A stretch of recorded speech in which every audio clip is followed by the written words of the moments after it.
arụrụ ala ya agba afọ ya aghọọ omenala. Arụrụ ala ya agba afọ ya aghọọ omenala. Igbo obi Igbo ekele m unu. Biko abịakwanụ m ọzọ n'ụbọchị taa n'ihi na asị ihe karịa tọọ ya aka. Ọ na-akwa asụkọta eze anya ekpuru nkata n'ihu gwu ya okwu. Ọ bụ ihe ndị Igbo tụrụ n'ilulu. Kedu ihe m ji bịa ọzọ n'ụbọchị taa bụ otu ụmụnne anyị si jiri ala Igbo mere ebe ntụrụmgbere ahịa ha, ebe ha na-azụ ahịa, jirizie aha Igbo na-azụ ahịa. Biko ha jụ ka nsị m ajụọ, atọ eze na ndị otu ha wụ afọ asaa Igbo ka nọkwa na ọtọ anyị. Kemgbe a malitere ọchịchị onye kwuru uche n'obodo Naijiria, Igbo ka nọ 4 years to come ụtọ anyị. Afọ 4 bịaja ụtọ anyị, afọ 8 bịaja ụtọ anyị, afọ 10 bịaja ụtọ anyị. Igbo ka nọkwa na ọtọ anyị. Ruo ole mgbe ka Igbo ga-akwụsị racha? N'eziokwu ọ na-asọ mgbo ala dị mma, ala obodo ndị ọkpọfọ ji eziokwu aka ọfọ. Amasị nnọọ ka ha harapụ ihe nlewoju ọfọ n'ala Igbo, so ha pụta kụọ ọfọ n'ala Igbo n'ihi na ọ karịala, asị ihe karịa tọọ ya aka. Like somebody like Buhari, after another 4 years, 8 years in presidency, we give Igbos the power. Nobody else will do that. Only Buhari.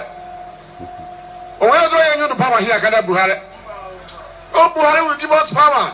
We transfer the presidency to Iboma because he has conscience. He takes a decision. It doesn't bother who you are, where you come from. Now, Mr. President, I'm very happy. Somebody like Umeha is a young man who fears God, who think about the poor like yourself. Give him power to rule Igbo people and Nigeria as a whole. I'm very grateful. I salute you, Mr. President. Thank you. Ata eze gwara ala Igbo si na Buhari wụ ihe ga-enyefe ha ọgwụ ọchịchị, ga-enyefe Igbo ọchịchị n'aka. Taa Buhari na ọchịchị ya nọkwara apụ. Ọ dagharịkwala ọzọ.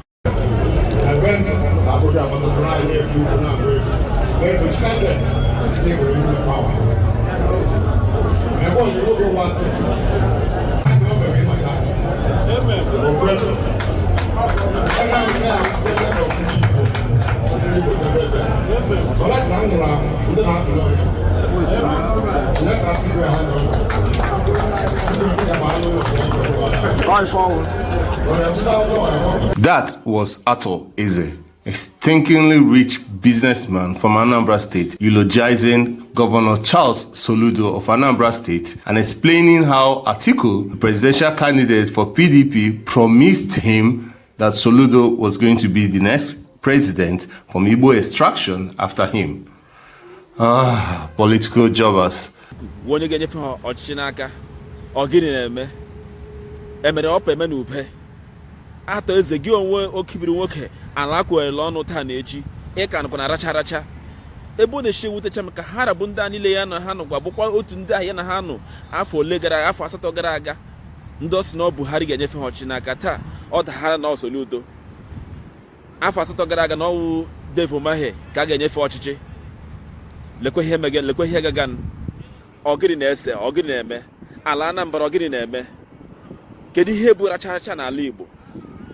Atọ eze jizi ala Igbo mere shopping plaza, mere oyiwel ya, mere golden mall ya, mere elu mere ala.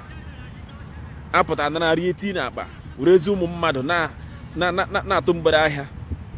Atọ eze Soludo, Dave Umahi, Ọjụzọ Kalụ na ndị otu ha, unu awụ ha n'elu, unu awụ ha n'ala. Ke na mbụ ya na history Nigeria na enwere otu onye si n'ala Igbo pụta ka harabụ ihe niile mpaghara ala niile na Nigeria na-akwado ya, si ya gawa na ọ ga-awụrụ ha onye isi ala. Elere m anya na unu ga-akwado ya, elere m anya na unu ga-asị ngwa na onye ka ebe ọ na ọ gaala ka anyị kwado ya. Ọwụ Biafra ka unu kwadoro, ọwụkwa na ọchị Peter Obi ka unu kwado adịghị ama maka ile ma oge nwe otu oge chi nwee mmeri. Anyị anọtụkwa n'oche ahụ, maratụkwa n'otu oche ọchị atọ, marakwa n'otu oche adị. Ma ọkwa na-achị ọlachi asị na ọchịta.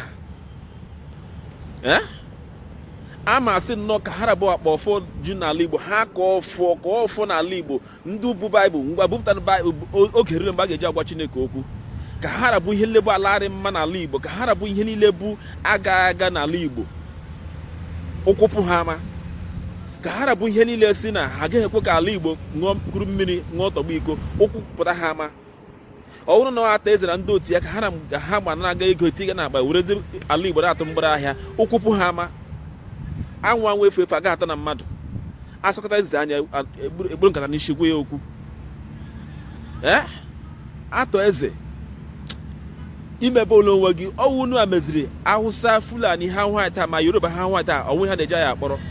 Ha na-ahụta ya sị ndị racha, ha na-ahụta ya ndị naanị ihe anyị dị mma na ọwụ racha roti ige n'ọnụ naanị ihe dị anyị mma.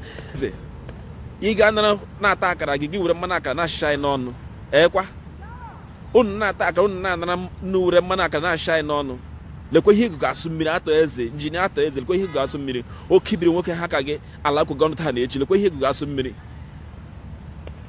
Ihe ọ na-eme gị na 2014 so 2015 na ikwuru si na ọ Buhari ga-enyefe ụmụ Igbo ọchịchị n'aka, ebe ọ nọ nyere ọchị ka a na-enye.